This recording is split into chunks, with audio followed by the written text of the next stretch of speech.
در دنیایی که پیوندهای انسانی روز به روز کمتر می شود و افراد بیش از پیش با احساس تنهایی و جدایی دست و پنجه نرم می کنند، آغوش مادر و مفاهیم مرتبط با مادرانگی اهمیتی بیش از گذشته پیدا کردند.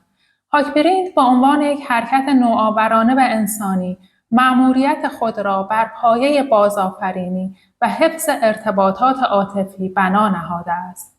به ویژه آنهایی که از طریق لمس و آغوش به انسان منتقل می شوند. این ویدیو به بررسی عمیق اهمیت آغوش مادر و مفهوم مادرانگی می پردازد. از امنیت و کفایت گرفته تا اثرات مثبت تماس پوستی با مادر. این مباحث نشان می دهد که چگونه مادرانگی بر شکلگیری شخصیت و دیدگاه ما نسبت به جهان تأثیر می گذارد. در این ویدیو یاد می‌گیریم که مادرانگی نه تنها یک پدیده زیستی، بلکه یک هنر انسانی است که نیاز به مراقبت و توجه دارد. ما شما را دعوت می‌کنیم تا با دیدن این ویدیو نه تنها با عمق مفهوم مادرانگی آشنا شوید، بلکه راه‌های جدیدی را برای تقویت پیوندهای انسانی و ارتقاء کیفیت ارتباطات عاطفی در زندگی خود کشف کنید. هاکبرینگ با استفاده از فناوری‌های نوین در پی آن است که این احساسات عمیق و با ارزش را به گونه‌ای نوین و ملموس به زندگی ما بازگرداند. در ادامه ضمن تشکر از خانم دکتر لیا کفعمی و آقای دکتر علی بابازادی شما را به دیدن این ویدیو دعوت می‌کنیم.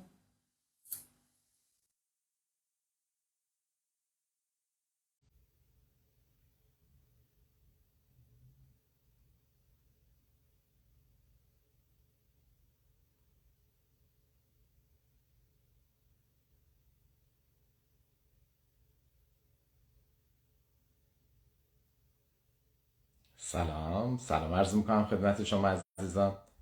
خیلی خوش اومدید. مرسی.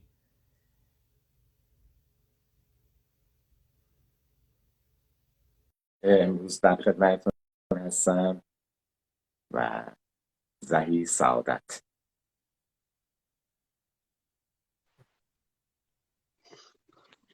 سلام.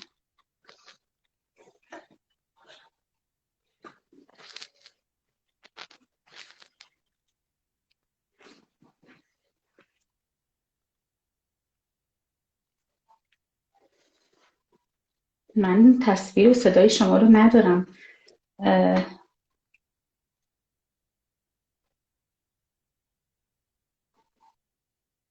سلام به خانم دکتر عزیز. خوش اومدید.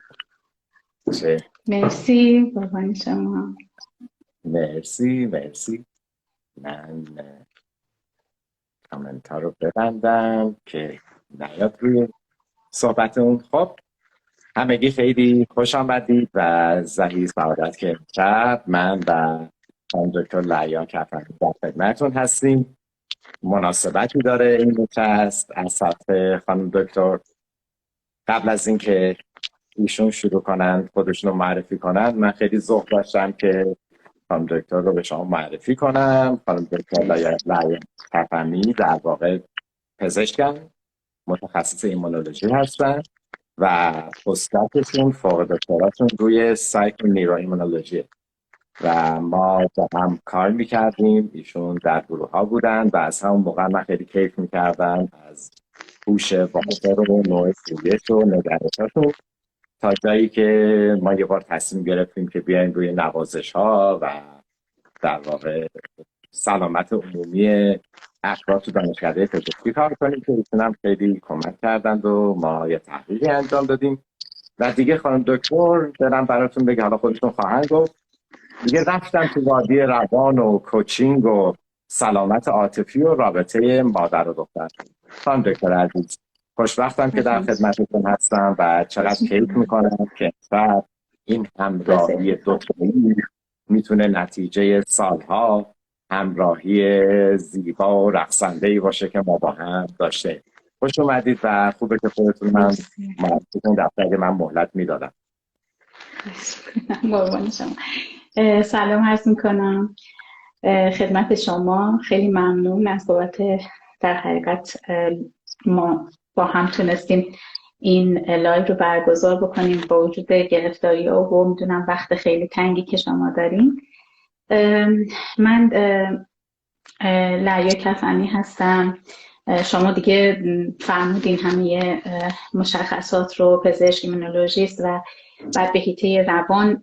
بعد از اینی که وارد دوره شما شدم و دوره خودشناسی رو طی کردم، خیلی علاقه‌مند شدم به اینی که این قسمت خیلی میتونه کمک کننده باشه و از اونجا که من خیلی دوست دارم با آدم کمک کنم، خیلی راغب شدم که این مسیر رو طی بکنم و با کوچینگ مواجه شدم. همزمان هم پستدوک رو وارد بیمارستان امام خمینی توی بخش روانتنی سایکونوروایمونولوژی رو به صورت یک دو سه تا پروژه در حقیقت بردیم جلو و خوشبختانه اونم تموم شده، در شرفته در حقیقت پابلیشه. همزمان کوچینگ رو هم باش آشنا شدم، خیلی علاقه‌مند شدم به این کمکی که به آدم‌ها میکنه و افرادی رو که فعالن و مسئله در حقیقت زمینگیر نیستن بلکه فعالن و میخوان به سمت جلو حرکت بکنن، ما اونها رو بهشون کمک میکنیم که به جای بهتری از این جایی که هستن انتقال پیدا بکنن. از اونجا که دغدغه‌ام از خیلی وقت پیش کودکان بودن، رسیدم به این که رابطه مادر و کودک یه رابطه اساسیه و اینطوری شد که عواطف و یعنی سلامت عاطفی و نیکزیستی تو این زمینه و از اونجا هم به مادری و مادرانگی و رابطه و پیوند با مادر علاقه‌مند شدم و دیگه در خدمتتون هستم. مرسی. موقعی که لعیا جان خانم دکتر به من گفتش که ما یه لایو با هم داشته باشیم، من خیلی خوشحال و هیجان زده شدم. گفتم چطور؟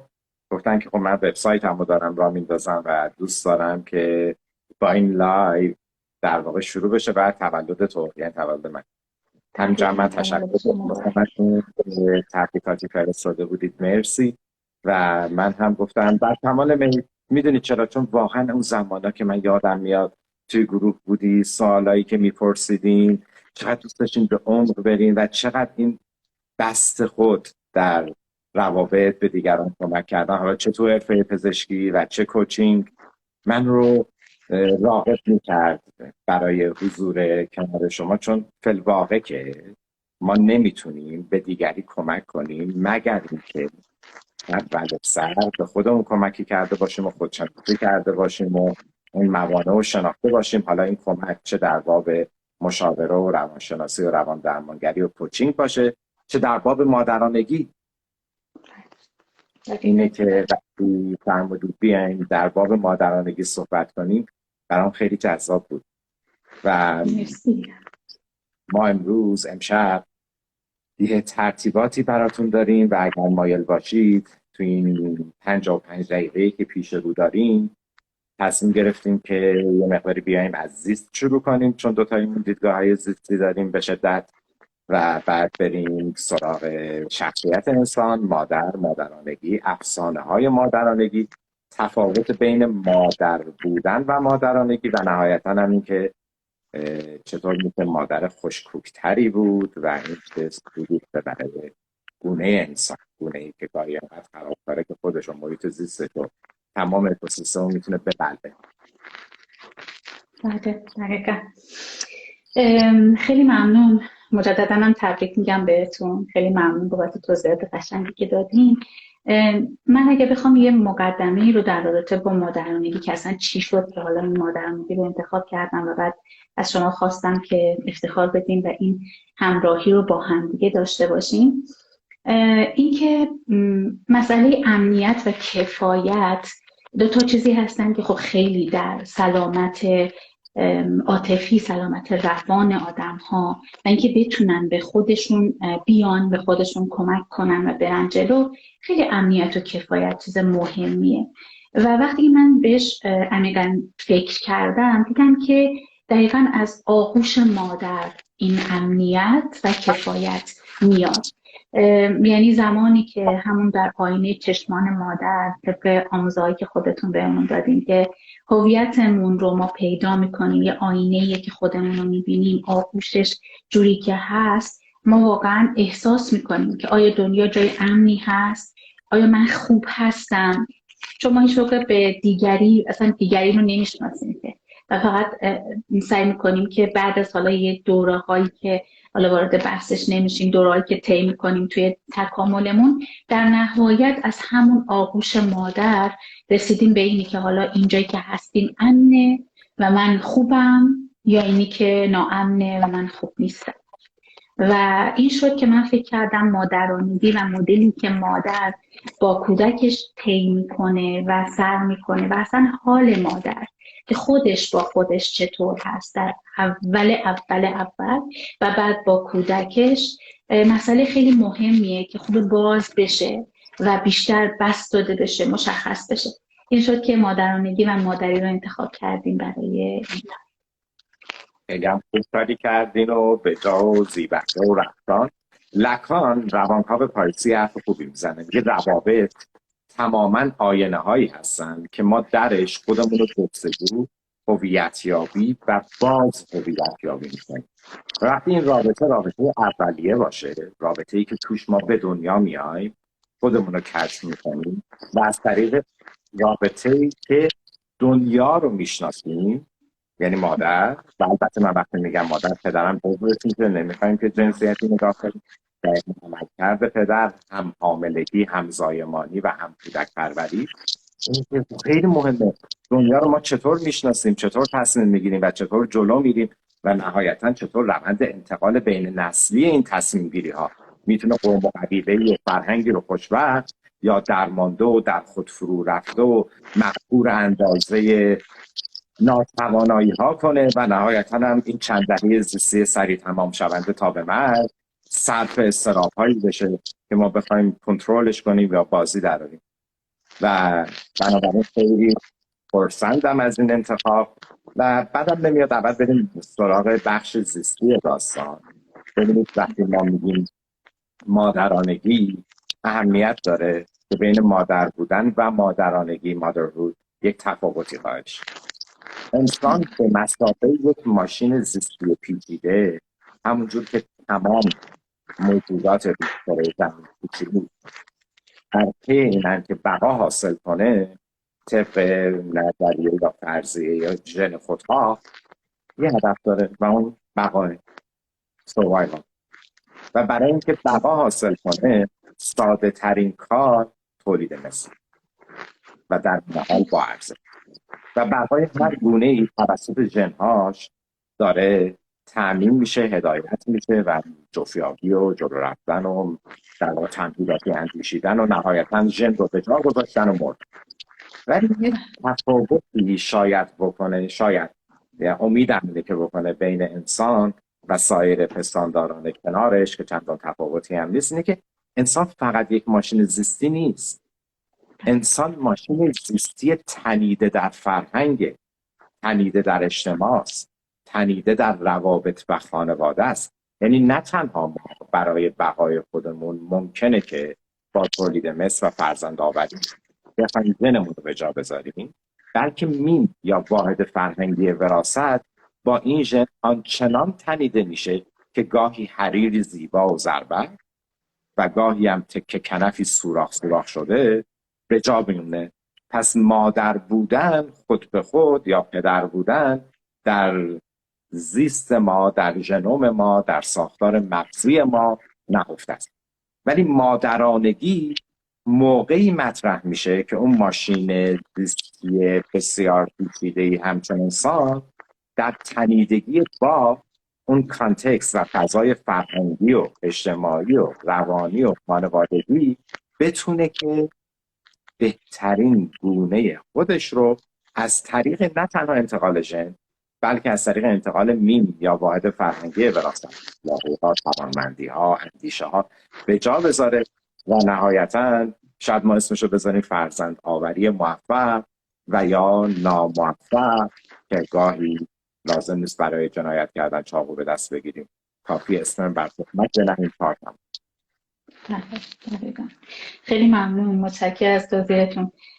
دقیقاً همین که این مادرانگی با توجه به اهمیتی که حتی از نظر زیستی و چه از نظر فرهنگی و انتقال بین نسلی که افکار و اندیشه ها، همینطور اون مراقبت ها و نحوه برخوردی که اون تنی که مادر داره در زمان آغوش گرفتن فرزندش، هنوز نرسیدیم به قسمت کلامی، بلکه قسمت بدنی دو نفر داره با هم ارتباط برقرار میکنه. خیلی چیزا منتقل میشه. دقیقا همون نیم که شما گفتید، از همون زمان شکل گرفتن نطفه، همون لحظه هایی که صدای قلب مادر زمانی که بچه تو بطنش هست به گوشش میرسه و شنوایی شکل گرفته، همین اینها یه جور نوازش هایی هستن که به کودک، به اون جنین و بعد هم به شکل نوزاد و بعد شیرخوار به اون میرسه. و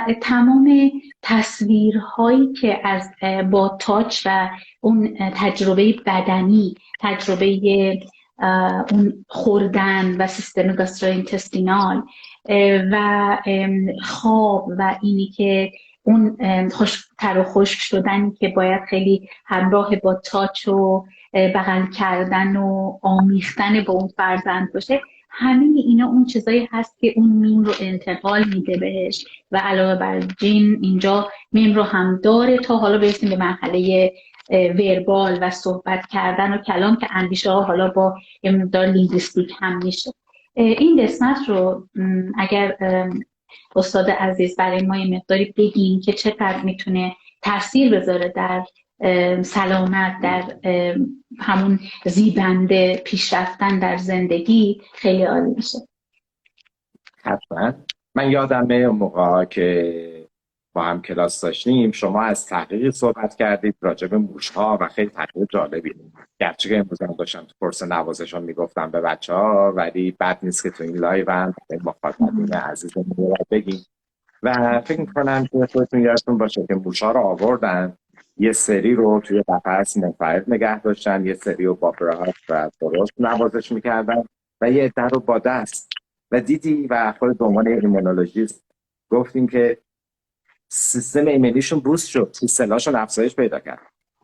یعنی این باند شدن با مادر، اون رابطه تماس پوستی و بعد عاطفی، همونش که آلن اسکور هم میگه قبل به زبون باشه، اون راه عصبی که بین نیمکره راست و لیمبیک سیستم به وجود میاد و بعد چگونگی تغییر در واقع ساختار مغز اون آدم، چگونگی رشد مغز اون آدم، همچنین نشویتس بود بچه‌هایی که نوازش میمیرن، همه اینا باعث میشه ما در بزرگسالی وضعیت مغزی روانی بهتری داشته باشیم. یعنی بچه‌ای که با مادر خوش‌پوست در رابطه قرار میگیره نشون داده شده که برین دیولپمنت یا رشد مغزی بهتری داره، تواناییش بعداً برای ایجاد رابطه مثبت و پیوند عاطفی با دیگران بالاتره و تاباوریش در مقابل استرس هم بالاتره. شاید همون چیزی باشه که قبل از اینکه عصب‌شناسی نورولوژی و بررسی مغزی که حالا آلن اسکور شروع کرد به شما به وجود بیاد، اریکسون گفته بود. اریکسون روانشناسی که میاد ما رو در 8 مرحله تا لحظه مرگ، البته مرحله آخر رو می‌خواست پس بده که مرد، میگه در مرحله اول یا ما به مادر اعتماد میکنیم یا نمیکنیم. اومد اعتماد رو در مقابل بی‌اعتمادی قرار داد و گفت نتیجهش این که آیا امید به زندگی خواهیم داشت؟ و حالا اگر ما این رابطه رو اینقدر مهم میدونیم و پدر رو هم بخشی از مادر میدونیم و جدا نمیکنیم و جنسیتی از نگاه من به که نگاهش نکنیم، یه مسئله‌ای به وجود میاد بین مادرانگی دیروز و مادرانگی امروز. شاید مثلا در عصر کشاورزی یا اوایل انقلاب صنعتی یا زمانی که زن صرفاً هویتی خانگی داشت، این تفاوت میکرد مادرانگی با امروز که ما با انسان چند بعدی رو بریم. میتونه مثل خود شما، من یا هر کس دیگه، هویت اجتماعی، هویت اقتصادی و بعد از اینجا جلو هویت علمی، نقش خانوادگی. مادر خودش میتونه در باب فرزند بودگی برای مادرش باز مسئولیت‌هایی داره، مادرانگی بکنه. بنابراین این که آیا ما این مادرانگی رو صرفاً تنها وظیفه یک زن یا پدرانگی رو پدر میدونیم، یا اینکه در مجموعه از وظایفیه که در حالت اندروژینی یعنی زنی با بخش رشدیافته مردونه و مردی با بخش رشدیافته زنونه رخ داده و چقدر به تعامل و همکاری نیاز داره. وگرنه ما دوچار اسطوره های مادرانگی میشیم و این اسطوره ها ما رو میبندن، احساس گناه میکنیم، نمیذارند که درست خوشکوک و رها مادرانگی کنیم. برای شاید بد نباشه امشب در این حالی که داریم راجع به مادرانگی صحبت میکنیم و تفاوتش رو با مادر بودن میخوایم خطوطش رو روشن کنیم، بریم راجع به این هم صحبت کنیم که در واقع انسان امروز، انسان اندروژینی و چندبعدی امروز چطور میتونه درگیر اسطوره های مادرانگی نشه و این افسانه های اضطراب‌زای ویرانگر رو بدون درگیری و بدون احساس گناه به از آنچه که هست تجربه کنیم. مرسی. در رابطه با اون قسمت سلامت جسم و سلامت روان، اگر از نظر مقاطع حالا رشدهای نورولوژیک رو شما فرمودین، در یک از نظر سایکونوروایمونولوژی یک مقطعی از زمان هست که حول و حوش تولده و در زمان تولد و یه مقطع هم بعد از تولد، یعنی خیلی دوره خیلی کوتاه که به نام یه دوره خیلی کریتیکال و بحرانی هست که میتونه، یعنی اثبات شده که این زمان اتفاقهایی که میفته، حال مادر، بدنش، استرس هایی که وارد میشه و بعد از اون ترومایی که ممکنه در علاوه بر ترومای تولد به اون نوزاد وارد بشه، این زمان ها همون لحظه ها در پیشبینی یا predicting health بهش میگن، در پیشبینی سلامت، چه از نظر ژنی، حالا از نظر فیزیولوژیک یا از نظر سایکولوژیک، از نظر جسمی روانی، میتونه خیلی مهم باشه. چون دقیقاً در همین زمان هورمون کورتیزول که خب خیلی موثر هست از سیستم ایمنی ساپرس کردنش یا نه، و بعد از یک طرف هم با سیستم مغزی در ارتباط و گیرنده هاش در مغز وجود دارن و هرچی که این تشدید بشه و استرس های اون لحظه ها بیشتر بشه، بعداً فرد به بیماری های روان و جسم حساس تر میشه. امکانی این که این بیماری ها رو بگیره بیشتر میشه و این تحقیقات طولی و لانجیتودینال نشون داده که دقیقاً اونهایی که این زمان ها استرس های خاصی رو دارن، این اتفاقا بعداً میفته. برای همین حال مادر در زمان بارداری، در لحظه دیلیوری و لیبر و همچنین بعدش خیلی چیز مهمیه. برای همین اون مادرانگی رو ما باید ببینیم چقدر آماده است برای اینکه این لحظه های پر استرس رو طی بکنیم. برای همین از افسانه ها به دوره، یا اینی که و واقعیت اینجا و اکنونی رو درک میکنه داره در خودش، یا اینی که نه درگیر یه سری چیزهای پیش‌نویسی افسانه‌ای هست. برامون از اینا بگیم. خیلی هم عالی و چقدر کیف کردم که بله چقدر موضوع میتونه فیزیولوژیک و نورولوژیکال باشه و تاثیر بلندمدت، این تحلیل لانگیتودینال کردن و اومدن آدم ها رو در طول زمان تا بزرگشن سنجیدن و دیدن که تفاوت میکنه. بنابراین اگر باز بخوام تکیه کنم به اول بحثمون و تفاوت قائل شیم بین مادر بودن و مادرانگی، شاید بد نباشه کسی که میخواد مادر بشه و پدر بشه از خودش این سوال رو مطرح کنه که به چه دلیلی مایل فردی رو از خودش به جا بذاره در اون کانتکست فضا و نهایتاً کره زمین. دلایلش چیه؟ در پیش‌نویس بازنده یا غیر برنده غیر بازنده اشاره میکنم به تیه. ما هیچ دلیلی نداریم چون اینه که ولی وقتی فکر کنیم و بتونیم دفاع کنیم از نظام ارزشیمون که چرا میخوایم این کار انجام بدیم، خب گرچه که زیر ژن خودخواه هست و نهایتاً تمایل زیستی بقای ژنتیکی، ولی از نظر میمتیک و نگاه فرهنگی و اندیشه ورزانه چطور ما اینو تعریف میکنیم و بعد ببینیم که آیا این مکانیسم دفاعیه یا نه من آگاهم بر آنچه که دارم ایجاد میکنم و لزوما خوشبختی بی تعلقش نیست. اون گوش و دنیا تو بعدم با هم میمیریم.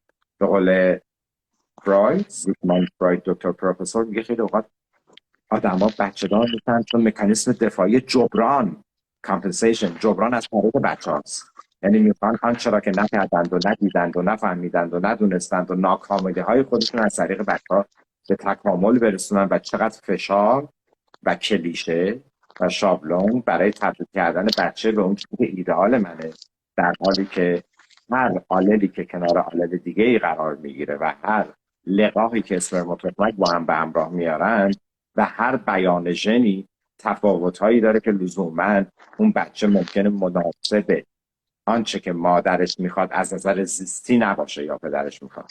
بنابراین آیا اصلا ما به گوناگونی احترام میذاریم؟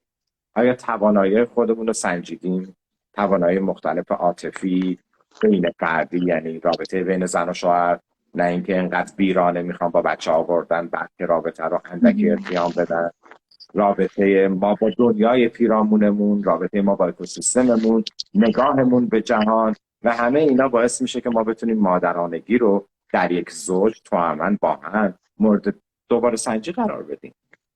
وگرنه که اون ماشین زیستی خود به خود برای مادر شدن توسط ژن خودخواه پوش داده میشه، هل داده میشه و مایل به این هست. دقیقا.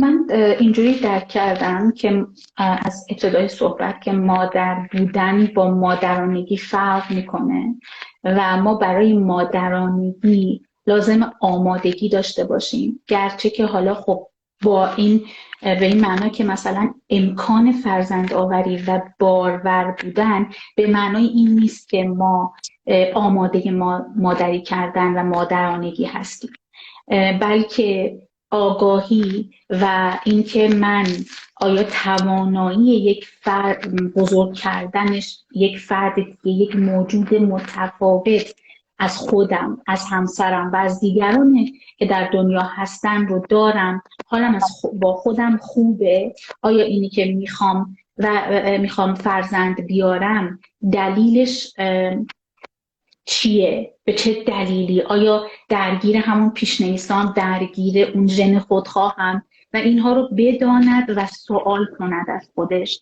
تا بتونه یک دلیل غیر از اون افسانه ها که حالا من یه جایی میخوندم که میگفتش مثلا یه توصیه های خیلی پیش پا افتاده و حتی خیلی الان دیگه نمیتونیم مثلا اونا رو در نظر بگیریم، خیلی حال بدی به آدم دست میده که برای اینی که زندگی رو گرم بکنه بچه بیارن. این توصیه های خیلی قبلا واقعا رواج داشت، حالا الان نمیدونم چجوریه، ولی واقعا یه جایی میخوندم خیلی حرف جالبی زده، خیلی عمومی و عامیانه است، ولی واقعا مگر فرزند داشتن، بزرگ کردن و مادرانگی براش یا والدگری حتی باید به این شکل بهش نگاه بکنی که نقش یک وسیله گرم کننده رو داره بازی میکنی؟ اینقدر فروکاهیدن وجود یک انسان، یک موجود که یک جور امانت میتونه باشه، خیلی میتونه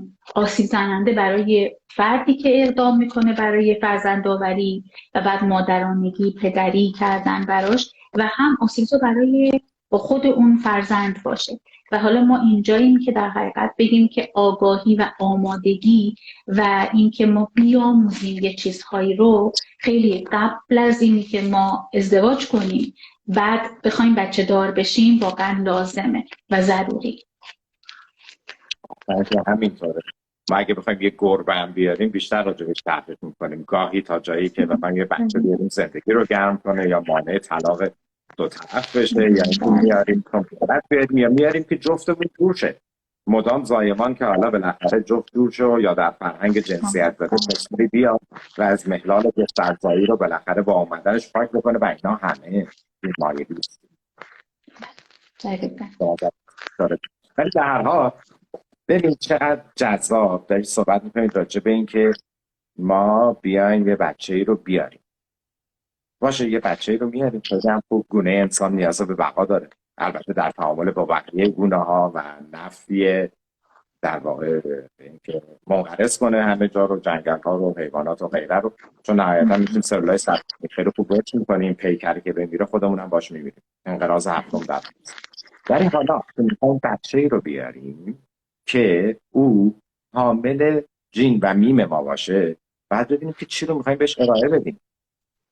بس بنابراین در کل این سیستمی که میگیم مادرانگی، باز تاکید میکنم پدرم در دل مادرانگی هست، یه بچه میشه ویژگی های مادر. بس برای مادر چیه، چه نگرشی داره، وضعیت روانیش به چگونه است و چقدر فکر کرده برای آنچه که میخواد انجام بده. ولی یه بچهش هم ویژگی های نوزاده. هر نوزاد با ویژگی های ژنتیکی و بیولوژیک که میتونه حالا بخشش دوران رحمی باشه، بیشتر منم ژن در کنار تمام کارکترهای بیولوژیک به دنیا میاد و یکسان با بچه دیگه ای نیست.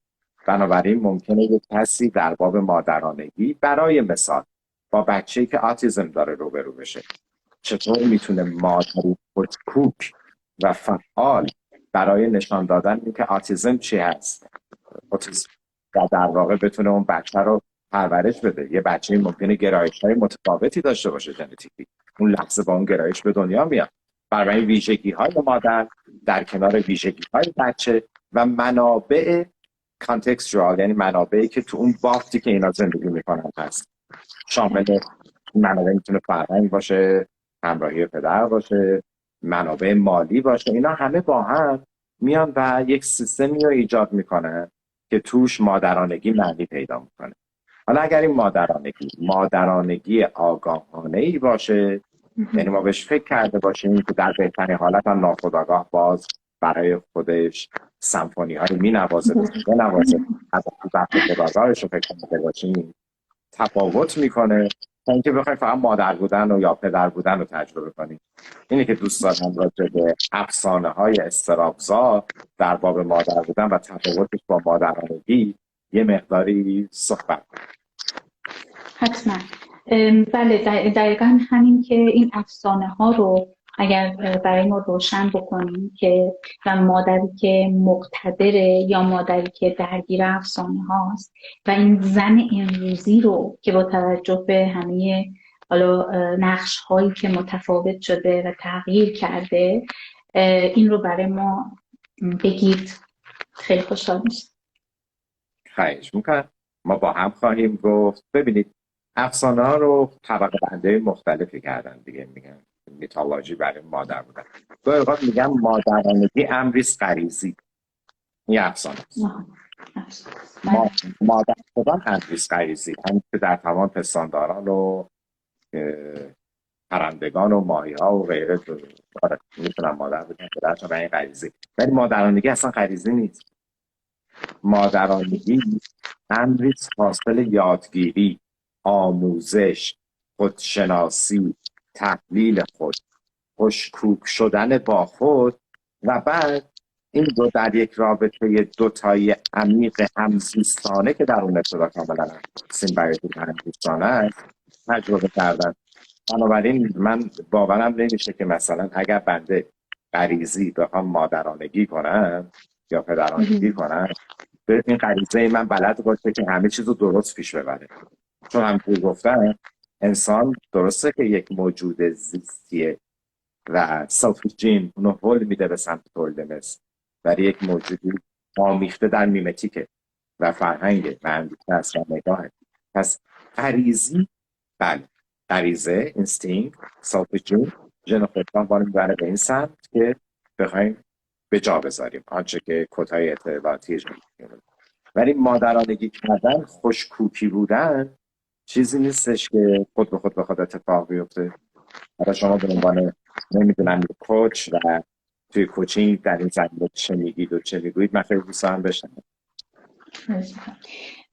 ببینید یکی از نکته‌هایی که وجود داره برای مادرانگی یا مادری کردن که هم مادرینگ بهش گفته میشه، اول مادری از درونه، یعنی اینساید اوت. یه متد جدیدی فرزند پروری و مادری کردن همون خوشکوب شدن خود، شناسایی خود، انگیزه ها، نظام ارزشی، دوست داشتن خود و بعد حالا این مادرانگی که انگار جوششش از درون شروع شده رو بتونیم به یک موجود دیگری بدیم. حالا این موجود میتونه فرزند زیستی ما باشه یا اصلا هر موجود دیگری باشه.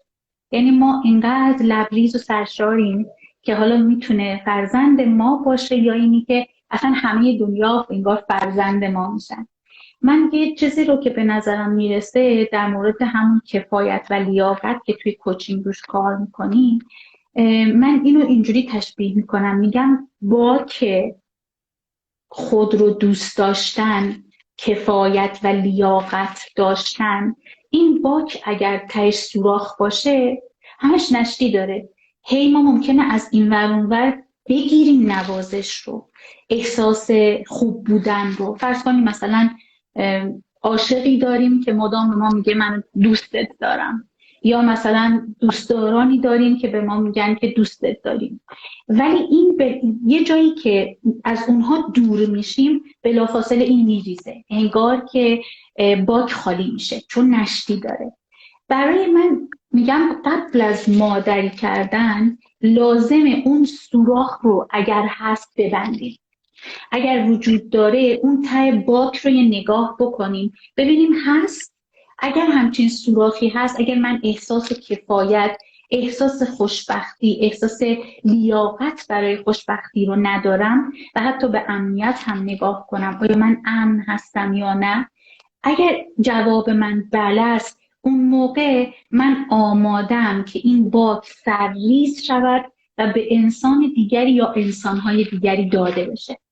و اینجاست که ما آماده ایم برای مادری کردن، برای پدری کردن و در اصطلاحی که شما میفرمایید مادرانگی که جنسیت نداره و ما میتونیم هممون مادر باشیم و مادری کنیم، به شرط اینی که از درون اینساید اوت بریم سراغش. اول برای خودمون مادری کنیم. من در کوچینگ خودم ریمادرینگ یورسلف رو در نظر گرفتم. ما برای خودت اول مادری کن، بعد برای حالا فرزندت میخواد باشه و یا دنیای پیرامونت. اینقدر گلگویی کردین که من ذوق زده شدم. دقیقاً همین این ساید آوت، یعنی اینکه من چقدر از درون اون چیزی که اسمشون میذاریم عزت نفس به اصطلاح تمایز یافتگی چقدر در حال رشده و تا چه میزانی واقعا میتونم با خودم در تعادل باشم. یعنی اون باکی که میگی شاید مثلا همون مهارهایی باشن که هر کدوم یه سوراخی ایجاد میکنن، وجود نداشته باش، مهم نباش، نزدیک نباش، بزرگ نباش، اصلا بچه کوچولو با تو بذار و همه اینها. و وقتی طی حالا رابطه با خودمون خودشناسی کردن، به تدریج در طول زمان التیام دادن و به این نتیجه رسیدن که اوکی من هستم و حق زندگی کردن دارم، حق بودن دارم، حق مبارزه یا رقص با سختی های زندگی رو دارم. زندگی همیشه گلزار نیست، گاهی خارزار و کفشی آهنین باید حرکت کردن دارم تا این چند دهه زیستی سریع تمام شونده رو به پایان برسونم. یه اتفاق میفته، مادرانگی خارج از جنسیت به جریان میفته. یعنی وقتی مظلوم یه انسان فرارفته میل به کیر کردن و مراقبت داره، وقتی تو نظریه‌های مدرن‌تر اصلا دیگه پست مدرن مثل روایت درمانی ما میگیم که یک روایت چند لایه غنی میتونه که در هم روایت نویسی دیگران کمکی بهشون بکنه، خود به خود ما داریم مادرانگی میکنیم با مراجعهمون توی شغل من، با آدما، با طبیعت، با بچه‌مون، با دگری، با کسی که از ما بزرگتره. یعنی موقعی میتونم عشق بدم و نوازش کنم و اسمشو بذارم مهربانی که این خود به خود بجوشه.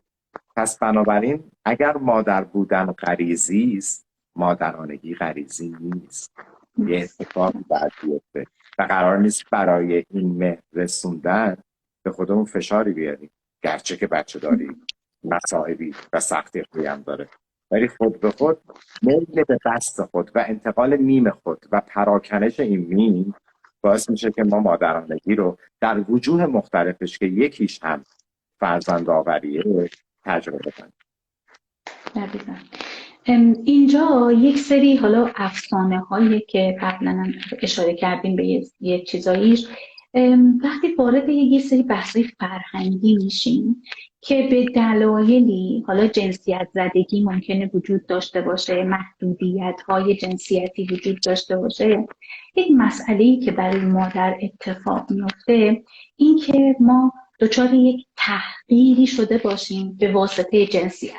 مثل ما در بازدارنده ها و مهارها داشتیم که دونتیو برای فرد اتفاق میفته، انگار که این زن بودن، دختر بودن و یا این جنسیت رو داشتن خوب نیست. حالا به دلایلی، من میگم از عصر کشاورزی که حالا لازم بود نیروی کار وجود داشته باشه، این همینجوری مونده در بسیاری از فرهنگ‌ها که حالا یه ترجیحی مثلا یک جنس بر جنس دیگه داره، حالا ما نمیدونیم کدوم جنس بر جنس دیگه، ولی وقتی که بیایم در بعد دختران در نظرش بگیریم، این دختر در آینده مادر خواهد شد. فرض میکنیم که قرار باشه مادر بشه و دوست داشته باشه حتی مادر بشه. اگر که مادر این دختر حقارتی در درون خودش داشته باشه، وقتی فرزند دختر میاره از خودش حالش به هم میخوره، از اون کودک هم بدش خواهد آمد و بدنش از همون لحظه ها در آغوش کشیدن اون دختر بدنش واکنش نشون میده، در صحبت کردن، ارتباط گرفتن و در همه مادرانگی، در طول مادرانگیش تاثیر میذاره. و بعد جالبه که دختران خیلی تحت تاثیر رشد یافتگی یا رشد نیافتگی مادرشون قرار میگیرن.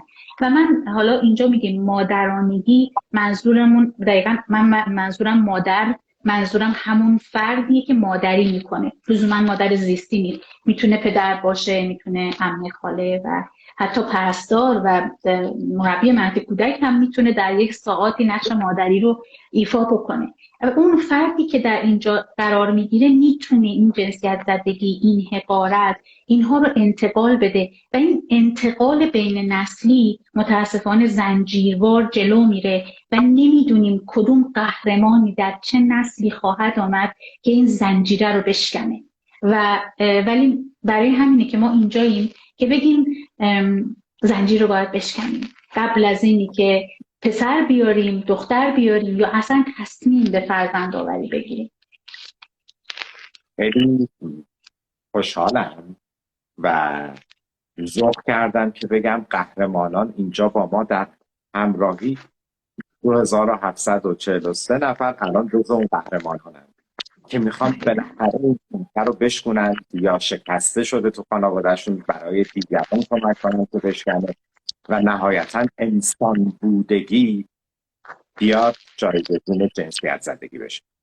وقتی که مادری از آوردن دختری شرمساره بادی شیم، این دختر نسبت به جسمش و جنسیت شرمساری داره که حالا اگر برفرض نوه خانواده گل پسری تاج طلا بر سر باشه لزوما به این معنی نیست که اون خوشبخت خواهد شد، چون مادرش اون نفس و میل به زندگی، دوست داشتن خود و رقص خوشکوکی که از درون لازمه برای مادرانگی داشته باشه به واسطه اون مادر بزرگ جنسیت زده نابسته هست.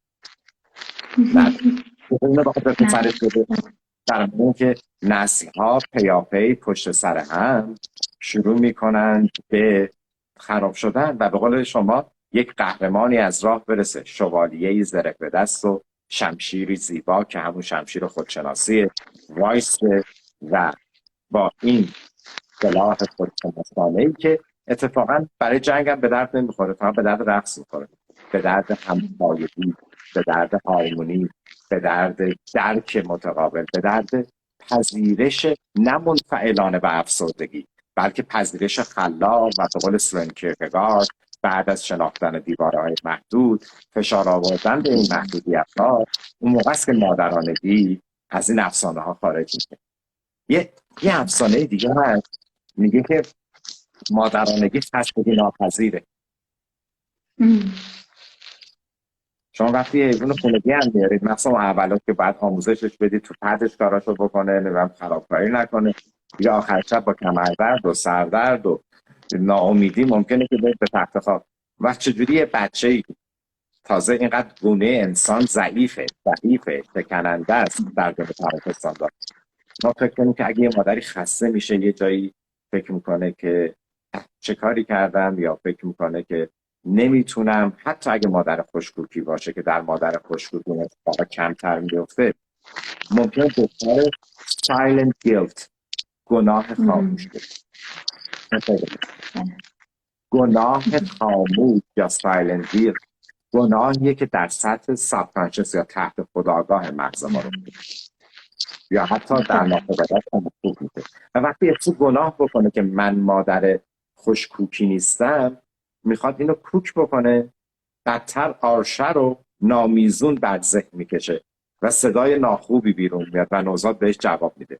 بنابراین اینو بپذیریم که در افسانه مادرانگی یا مادر بودگی این میاد که مادر هیچ وقت هم خسته نمیشه، ناامیدم نمیشه، عشقش هم همچون آتش فشانی فوران میزنه، دنیا هم پر عشق میکنه، در حالی که واقعا اینطور نیست. مثلا زن امروز با مسئولیت‌های متفاوت، مرد امروز به همچنین، اصلا بچه ممکنه کلیک داره به دنیا آمده، یه مسئله‌ای داره. گفتم برای مادرانگی و پدرانگی هم کاراکتریستیک مادر مهمه، هم بچه و هم منابع. بس میپذیریم که مادرانگی میکنیم، گاهی خسته میشیم، مادرانگی میکنیم در مقام آدم مشابه مادر، پدر، دوست، ولی گاهی هم ممکنه که سراسیم بشیم و ندونیم چیکار کنیم. موضوع اینه که نمیدونم و مضطرب میشم و در خودم فرو میرم، با مکانیسم جبران و دفاع و غیره و اینها دست پاچه میخوام کاری کنم، یعنی که نمیدونم و خسته میشم و یه خورده فاصله میگیرم و میفهمم و مشورت میکنم و حالا با هرچ مشاور بودن کوچ خودم و قضیه رو هارمونیک جلو میبرم. چیزی که اینجا ممکنه دقیقا از همین گناه خاموش ناشی بشه، یک پرفکشنیزم یا مادر بی‌نقص و کامل بودن رو برای افراد شکل بده که من باید یک مادر بی‌نقصی باشم، یک انگار ناجی باشم، یک قهرمان باشم و اصلا ابر انسان انگار قرار مادر باشه، در صورتی که مادر یک انسان با همه محدودیت هایی که همه انسان ها دارن و قسم هم نخورده که در زمانی که فرزندش بهش احتیاج داره، خصوصا تو اون 2 سال اول که خیلی محدودیت داره فرزند، خسته نشه یا عصبی نشه یا غمزده نشه. ولی برای اینکه بتونه منابع رو به کار بگیره و خلاق باشه و حتی خوشکوک باشه، لازمه که یه مقدار دلداریش بدیم و بگیم که لازم نیست که توی مادر بی‌نقصی باشی، چون بی‌نقص اصلا در دنیای ما، اصلا دنیای انسانی معنی نداره. کافیه توی یک مادر کافی باشی، مادر به قدر کافی خوب برای کودک، برای اینی که فردا روز آسیب حتی این کودک ندیده باشه، گرچه که ناکامی و این چیزا اصلا جزء تمدن، رشد بالندگی انسان هست و ما اصلا نمیگیم که قراره تو ویترین در حقیقت بچه رو بزرگ کنیم، بلکه اینجا یک مادر به قدر کافی خوب، good enough mother در حقیقت ما داشته باشیم کفایت میکنه. مادر حضور داشته باشه، حالا اون فردی که مادری داره میکنه، مادرانگی رو داره ارائه میده، حضور داشته باشه. فرزند در هر مرحله‌ای که هست بتونه نگاه و حضور اون رو احساس بکنه. حالا اینا خستگی داره، اینا درماندگی داره، اینا عصبیت داره، ولی مسئله اینجاست که بتونه مادر حالش اونقدر خوب باشه، اونقدر رشد یافتگی داشته باشه که بفهمه که در درونش داره یک اتفاقاتی میفته، خشمی داره شکل میگیره، حال بدی داره شکل میگیره، خستگی داره شکل میگیره. همین کانشسنس، همین آگاهی باعث میشه که از این که لطمه ببینه و لطمه بزنه جلوگیری کنه. چقدر خوب گفتین در باب پرفکشنیسم و کمال طلبی.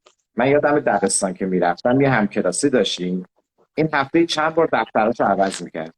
داستانم این بود که هر وقت مشقشو مینوشت، حالا یه جای گوشه کاغذش پاره میشد یا مثلا خط خطی میشد، یا خوشش نمیومد به مامانش میگفت یه دفتر نو به من بده، من میخوام با یه دفتر نو یه مشق درست بنویسم و مشقام همه عالی باشه.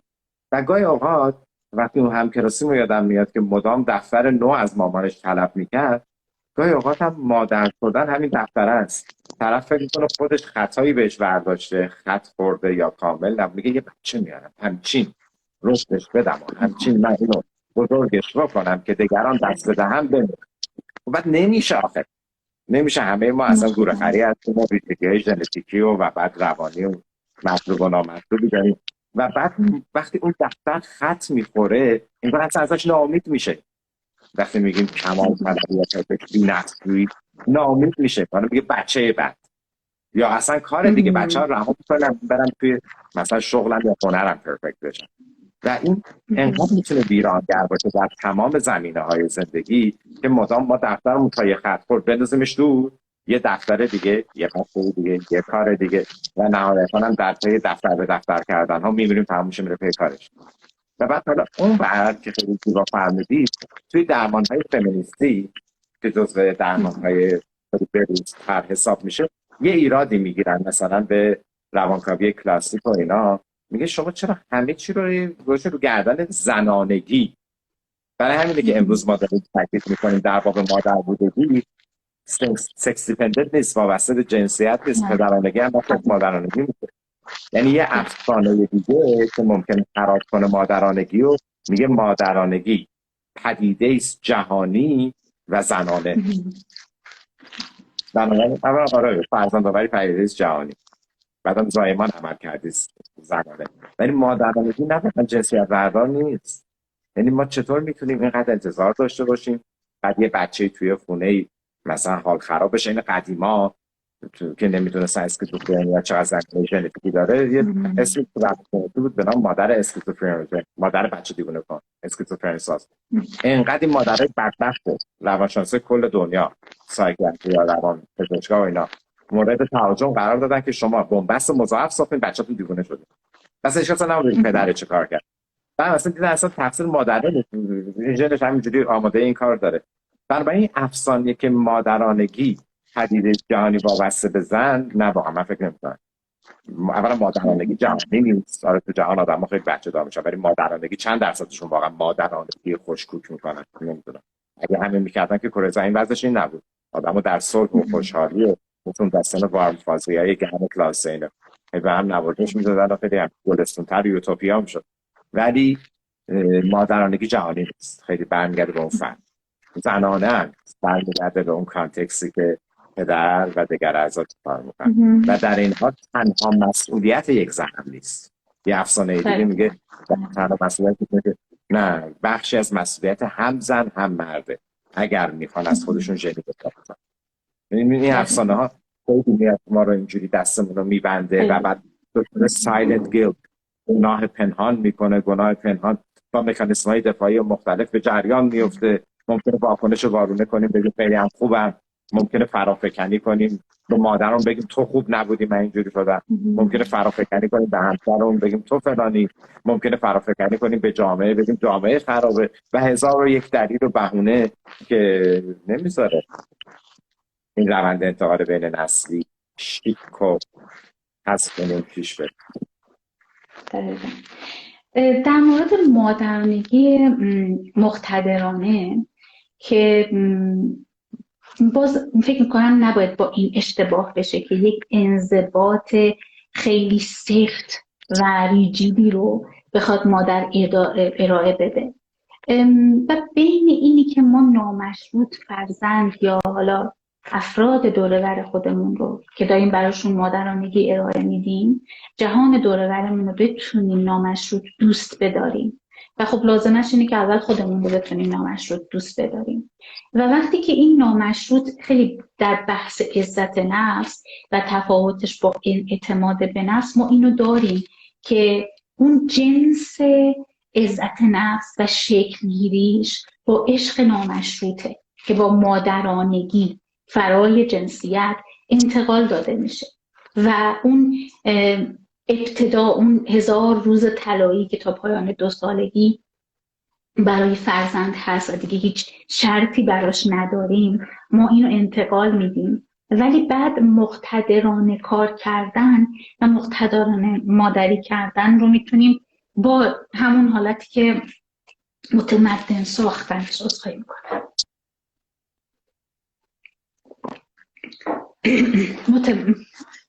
شما ادامه بدین. آره حتما. خیلی باهاتون موافقم که دارید فرمایید تفاوت اقتدار، قاطعیت با قاتلیت چه. من همیشه میگم الگوی رفتار قاطع یه وقت نشه الگوی رفتار قاتل. ببینید بچه الان در 2 سال اول خیلی زیاد به secure attachment یعنی الحاق امن با مادر نیاز داره. حالا نیسکو عصب شناسی شد، میرو سایکوآنالیست، روانکاو عصب شناسه، جان بالبی اومده اتچمنت سیستم ها رو بررسی کرده، منشأ اِوولوشنری هم داره، روانکاوی یه جور دیگه دیده، تی ای نویسا رو مطرح کرده. همه این یادمون باشه که وقتی میگیم قرار مادر مقتدر باشه، یعنی مادریه که قرار نیست یک آدم کودک مهاب بده بیرون، مثلا بتونه مرزها رو مشخص کنه، باید بتونه نه بشنوه و نه بگه، باید بتونه که فن انتقاد شنیدن و انتقاد پذیرفتن رو به بچه یاد بده. مادری میتونه مقتدر باشه که خودشو گورخری پذیرفته باشه. در یک کلمه بیشتر کنم بینندگان سیستمون دیگه تو این سالا میدونن منظور مزدور خرچیه. یعنی من نمیتونم خودم رو با یک اقتدار سالم در رابطه، حالا هر رابطه قرار بدم، وقتی که فکر میکنم که من خودم خوب نیستم، کامل نیستم، یا اگه بعدم تماما بعدم اسپلیت کنم خودم رو، یا خوبم یا بعدم خوب برسم بد برسم. بعد وقت اتفاقی که میفته که خیلی مهمه، ببین اصلا بی‌نظیره. ملانی کلین روانکاو روابط اجتماعی بهش میگه پراگرسیو آیدنتیفیکیشن، یعنی فرافکنی همانندسازانه یا همانندسازی فرافکنی. مادر اون تمام اون نگرانی ها، دلواپسی ها، ناکاملی ها رو پروژکت میکنه رو بچهش، فرافکنی میکنه و بچه در رابطه با این مسائل مادر همزاد پنداری میکنه و تبدیل میشه بهش. ما اینو تو عشق هم داریم، تو رابطه مشاور مراجعه هم داریم. یعنی یه کاری میکنیم که در واقع طرف مقابلمون شبیه سرکوبی های ناخودآگاه ما بشه که با مکانیسم دفاعی ناخودآگاه فرافکنی همانندسازانه اون باش همزاد پنداری کرده، همانندسازی کرده. و ببین مادر خوشگو یعنی مادر عاشق خود بودن به این نارسیسیسم خودپیچیدگی و قربون خودم برم نیست. بله همه ما حقارت‌هایی داریم، ترسایی هم داریم، باش کار میکنیم، بعضی خوب میکنیم، بعضی عالی میشه، یه چیزایی هم ژنتیکی یا چی کار تو جیبه، تا آخر اون یاد میگیریم چجوری باش کنار بیایم فقط آسیب به خودمون رو دیگران نزنه. این اسطوره مادرانگی که بله مادر مقتدر مادری است که بر تمام امور خودش و بچه‌اش واقفه، بر آنچه که میگه از محیط و محاطه. نه والا یه رابطه است. بچه تو مرحله کلامی حرف میزنه، مامانه نمیدونه جوابش رو چی بده، فکر میکنه، از مادرش و پدرش انتقاد میکنه، اون میپذیره، اون از بچهش انتقاد میکنه. یه رابطه انسانیه. مادری که بخواد خودش رو در وجه omnipotence omniscience آگاه و در واقع قادر مطلق برای بچهش حفظ کنه و همیشه بخواد بچهش اون رو مورد ستایش قرار بده، مادری است بسیار ایران. چون اجازه نمیده که اون بچه در ارتباط اولیه‌اش حقیقت وجود انسان و اون دیدگاه گورخری رو با مادرش درک بکنه. برای همینه که یه اسطوره مادرانگی جهانی، حالا یه چیزی وقتا میگه مادرانگی به خودی خود مقدسه و قابل احترام. از مادرها اینقدر بچه ناسالم و روانی و پر آسیب و تروماتیک به دنیا به وجود میارن که این کجاش مثلا داره تقدسه. از نهایت تایش اینه که بخوایم جناممون رو به جا بذاریم دیگه. توی زمینه عزت نفس و این انتقال بین نسلیش و این دردایی که بین نسلی انتقال پیدا میکنه، اون حقارت‌های درونی میتونه به شکل خودشیفتگی جبرانی بتونه به نسل دیگه انتقال داده بشه. میتونه نه به صورت حقارتی و دقیقا همون شکل و ظاهری که من خودم رو نبینم، نشناسم، نبینم.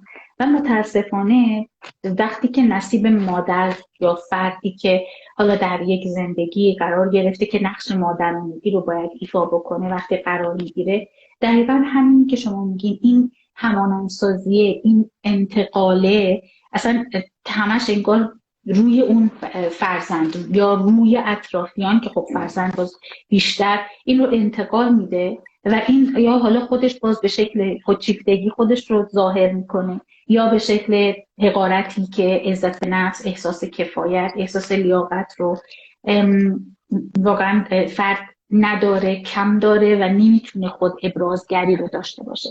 و این متاسفانه این انتقال بین نسلی خیلی مسئله مهمیه که ما وقتی که بخوایم فکر بکنیم به خوشبختی فرزندمون و خوشبختی خودمون و این رو بدونیم که هر کدومش به اون یکی دیگه وابسته است و اگر هر کدوم رو در نظر نگیریم میتونه به بعدی مثل یه دومینو در حقیقت بریزه و ببره تا انتها و به سمت نابودی ببره.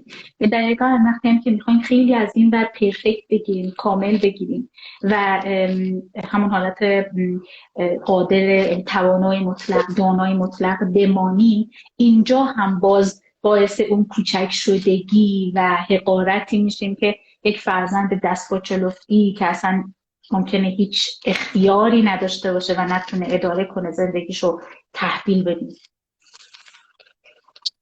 بله، روند انتقال به نسلی فرمودید. بوین یک روان درمانگره که خیلی میاد راجع به مثلث سازی‌ها و اینترجنریشنال ترانسمیشن و انتقال بین نسلی صحبت. ویرجینیا ساتیر هم خیلی خانم ماهیه، فیلماشو ببینید بچه‌ها، دوستان عزیزم، یوتیوب توی چیز. ویرجینیا ساتیر هم میمد تا 3 نسل میرفت و نقشه در واقع ارتباطات آدم‌ها رو در میاره. تو تی ام ما داریم پتروشا کلکسون و کسای دیگه که رو بچه‌ها کار می‌کردن، میگه ببینیم اون پیش‌نویسه از کجا اومده. و این روند انتقال بین نسلی اصلا چیز شوخی نیست. چرا قومی قبیله‌ای فرهنگ آدم‌ها توش سالم‌ترن، هم‌تر با هم دعوا می‌کنن، مهربان‌ترن، رو به هدفمندی هم خلاق‌ترن، هی از اونجا اختراع و نمیدونم اکتشاف، هنر به عنوان بهترین برونداد انسان هی حاصل میشه، ولی قوم قبیله جایی تو خودشون فروخته و دردمندانه و در جنگ خود دیگران. برای اینکه آنچه که ما هستیم به نسل بعد منتقل میشه، منتها نه مستقیم. همیشه میگن او من دیدم پدر مادری که خیلی هم غمگین و افسرده و خجالتی بودن، بچه‌شون مثلا استاد دانشگاه شده و خیلی هم خوب، بله اون طرف همون شوالیه زره طلا بوده که خودشناسی کرده، ولی جای اوقات هم مکانیزم‌های دفاعی میاد. مثلا ممکنه مادری که خودش مهم نباش داره، بچهش دارای مهار بزرگ نباش و مهم نباش معکوس بشه، یعنی یه حالی از نارسیسیسم و خودشیفتگی و حتی موفق هم باشه، ولی آیا این پوسته قابل نفوذه یا با هر عاملی، اعتقادی، عشقی، دور افتادگی آنچنان شکننده است که صدای شکستنش فرد رو مضطرب میکنه و میاد و میآویزه دوباره به همون مکانیسم های خودشیفته‌وار. و به نظر من ما فقط مادرانگی نمی کنیم برای بچه‌ای که آوردیم، برای دوستمون، برای مراجعمون. ما مادرانگی می کنیم برای گونه انسان. اون چیزی که بعد از این چند لحظه های کوتاهی که به زودی خواهیم مرد، هممون چیزی نیست، تاش چند دهه زیستی سری تمام شونده است. چی باقی میمونه برای این گونه چطور رفتار میکنه با طبیعت، با حیوانات، با اکوسیستم، با کره زمین کوچولو در این 13 میلیارد سال نوری. ما کجا وایسادیم؟ آیا به سمت بقاییم یا به سمت انقراض؟ مادرانگی یعنی این. مرسی. توی این چند دقیقه باقی مونده، اگر که نکته‌ای هست که در باب مادرانگی یا فرزند بودگی بخوایم ارائه بدیم، ممنون میشم. خواهش میکنم. من خیلی هم دوست دارم شما به عنوان کوچ، پزشک و متخصص ایمونولوژی هم جنبندی خودتون داشته باشید. یکی من فقط میخوام بگم که ببینید بینندگان عزیزمون، ما امروز صحبت کردیم که بین مادر بودن و مادرانگی تفاوت. انسان به عنوان یک موجود زیستی همچون بقیه سیستم های زیستی روی کره زمین، از استافیلوکوک اینجا گرفته تا خنده تا گربه سر درخت، تحت تاثیر سلفیش جین میل به ریپروداکشن و تولید مثله. ولی انسان موجود زیستیه که با فرهنگ، میمتیک یعنی خانواده، رابطه، اندیشه آمیخته است. مادرانگی چیزی فراتر از انتقال ژنتیکی حاصل از نیروهای قول دهنده مفهوم ژن خودخواه. ژن خودخواه به معنی خودخواهی نیست، ژن‌هایی که میخوام بمونن. و حالا وقتی میخوایم مادرانگی کنیم، در درجه اول باید ببینیم با خودمون چقدر خوشکوکیم، چقدر تحت تاثیر افسانه های مادر بودن و سایلنت گیلت، گناه پنهان، و بعد مکانیسم های دفاعی از اون و ویرانی خودم، بچه، نسل های بعد، یا تحت تاثیر مادرانگی مقتدر با واقعیت انسانی که میتونه وجود داشته باشه قرار میگیریم. و نهایتاً اگر من از درون بتونم با خودم هارمونیک، در واقع حرکات موزون بکنم، اون وقته که میتونم با دیگریم موزون در رابطه قرار بگیرم. و به قول شما باکی که سوراخه، مهار و اینجانکشنی که در کاره، حقارتی که قرار با بچه آوردن نادیده گرفته بشه، خیلی آیندهش درخشان نیست. ولی افرادی که همین الان اینجا نشستن، ممکنه مادر باشن، ممکنه نباشن، ممکنه گذشته باشه دورانش، ممکنه مادرانگی رو با دوستانشون، با والدینشون حتی بخوان تجربه کنن، خوب میدونن، چون یاران خودشناسی ما یکی دو روز نیست که با ما میدونن که اولین گام مادرانگی کرینگ و مراقبت رسیدگی به خوده. من اینطور. مرسی، خیلی ممنون از این بابت که این مادرانگی و این ارتباط در همه ابعاد زندگی فرد، افرادی که ما مادری براشون میکنیم و مادرانگی براشون داریم، حالا چه فرزند میتونه باشه و چه حتی پدر یا مادر، به عنوان کوچ، به عنوان مشاور، به عنوان درمانگر برای افرادی که با ما در ارتباط هستن، میتونه تاثیر بذاره، از حالا چه تاثیر فیزیولوژیک بذاره چه تاثیر سایکولوژیک بذاره. لازمه که ما قبل از اینی که تو مرحله مادرانگی قرار بگیریم، حالا این افسانه ها رو که کنار بذاریم و از حال خوب خودمون، احساس امنیت و کفایت و لیاقت خودمون یه خبری بگیریم. اگر داریم و به اوکینس نسبی رسیدیم و حالمون خوبه با خودمون و سرحالیم تا حدودی، فکر میتونیم بکنیم به اینی که من میتونم مادرانگی سالمی رو ارائه بدم و اون افرادی که با من در ارتباط هستن و مادرانگی منو دریافت میکنن، سلامت روان و جسمشون حفظ بشه. پس این دوستان ما قهرمانانی باشن که قبل از هر مادرانگی به فکر این باشن که حال خودم چطور هست. مرسی از شما خانم دکتر. شاید امشب من خوشحال بودم، یه نگاهی هم به کامنت ها انداختم این میون. مرسی از کامنت های خودتون که با شما صحبت کردم، چون دیدگاه های تمام نگاهتون به انسانه رو از ابتدا خیلی میپذیرم، دوست دارم، به دل آدم میشینه. و ممنون از همه شما که امشب با ما بودید. باشه نوشتید لایو رو سیو کنید، بگمونم سیو کنم، اگه یادم مونده باشه چجوری رو باید سیو کرد میزنم و سیو میکنم، نگهش میدارید. واسه خوشبختیم بود که امشب با خانم دکتر لعی در کنار شما بودم عزیزانم. مرسی، من هم از شما تشکر میکنم. واقعا باعث افتخار بود که با شما بودم، با دوستانمون و گپی زدیم در باب مادرانگی و امیدوارم که مفید بوده باشه و بسیار لذت بردم از صحبت‌های قشنگتون و مجدد این اتفاق میمون رو تبریک میگم بهتون. قربونتون برم. مرسی از شما و به امید دیدار. متشکرم. شب بخیر، خدا نگهدار. ممنونم. قربون شما.